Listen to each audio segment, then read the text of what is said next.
Now to the State House tonight. That's where a failed project to build 2 new reactors in Fairfield County could be revived soon.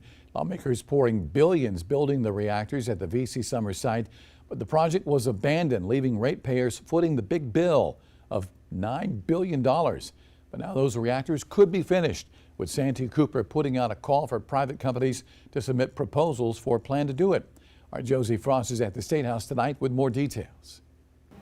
The VC Summer project was supposed to generate more than 2,000 megawatts of energy, but it was abandoned in 2017. Ratepayers today are still footing the more than $9 billion in construction costs for the project that never generated a single watt of energy. But supporters say this new model would take some of that financial burden off of the ratepayers and on to the company that takes over construction. We're fast approaching the point where our energy demands is outstripping the supply, and so we need to increase energy generation.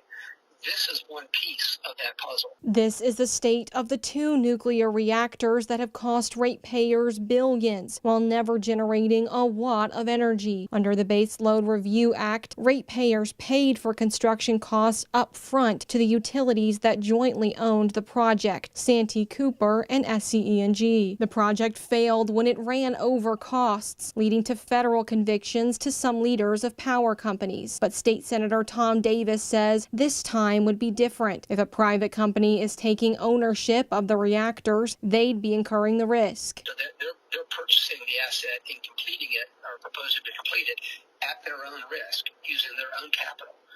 So you're not obligating the ratepayers to do anything. Representatives from the Governor's Nuclear Advisory Council reported in a September site visit that the facility was in excellent condition, with both reactors around 50% finished. It's one of several propositions that lawmakers are likely to consider to increase the state's energy generation, as the state's population is growing and the demand of new companies and data centers suck up the state's energy. John Brooker is from Conservation Voters of South Carolina. As South Carolina sees kind of a massive potential load growth and all these, companies coming in that might use a city's worth of energy, we want to make sure that they're paying their fair share and that we're not having to, everyday ratepayers aren't having to pick up the tab, so to speak, for new power plants. But Brooker says this isn't the only solution, and lawmakers need to look at incentivizing energy efficiency too.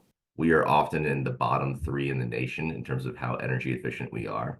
So that's some real low-hanging fruit that we think would make a big difference in terms of how much energy we're going to need to produce. Davis has also filed a joint resolution encouraging Santee Cooper to solicit proposals for the project. Interested companies have until May to submit a proposal. Reporting at the State House, Josie Frost, News 19, WLTX. Also tonight in